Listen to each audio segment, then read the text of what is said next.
Kadaleanao fa za mikorana zany fa nakara vongony marina za miraha zany tiako ambaranao fa za vongony marina mo le fitiavana hita zao tsy tia hoe ndeto sangisangy hoe zany tegna kadalanao fa le vongony le adalana taloha zany tsara fambela zany azonao fa za fa vongony le anambady igny za taloha za azonao tena le karakory ano ay tsy reny iatrika baka io fankahita ia antavy fankahitatrika io okay Nantsy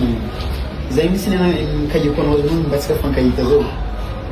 tegna le mikorana matro aminao za fa za tegna le vongony iaraka aminao anambady aminao akara zay naka zegny tegna le voly za aminadalana taloha za nadiky marina fa za zao kofa mahazo anao wa tsy vaisa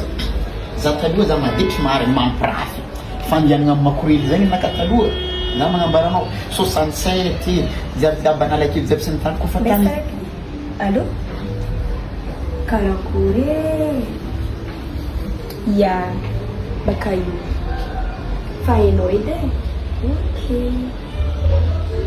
zafady ndraiky azatokony tsy magnino fomban-draza ia taloha za tegna naditry marina fandianana amin'ny makorily miaraka makorily mahita za fa hainao satria za tsy lian taloha magnana abonnement izy ia kaya matantena fandianana analakely tegna naka analakely hitanao analakely amin'ny tany fiakaraka anao karaha tona saloha mara zay moa za raha taloha fa za amin'ny fotoagna zao fa volan-dalàna analakely faraia anao kofa mitany hitanao makitra io kofa manomboko amin'ny raha io fa nakahitsiaby za kofa mandalo io fa haindroana raha karakaraha zay fa io na fa taloha anao baka hoe karaha mbola mihitiko niasa aloha zegny anao hoe za fa taloha zegny za amin'ny fotoagna zao fa tsy magnano zegny za mahita anao zegny viavy mendrika legna amin'ny tokantragno za mahazo anao za tena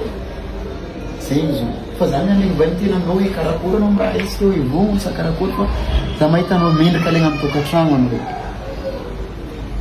za koa mangalangalana ho atrika mikoragna tio igny anao koa karaha tsy vahiny aminaka soranao e tsy vahiny amintsy azo tsy vahiny aminaka soranao karaha fa matetetiky hitako anao koa aizo ke anao vongony marina aminaka tsy vahiny aminaka soranao karaha fa matetetiky hitako anao koa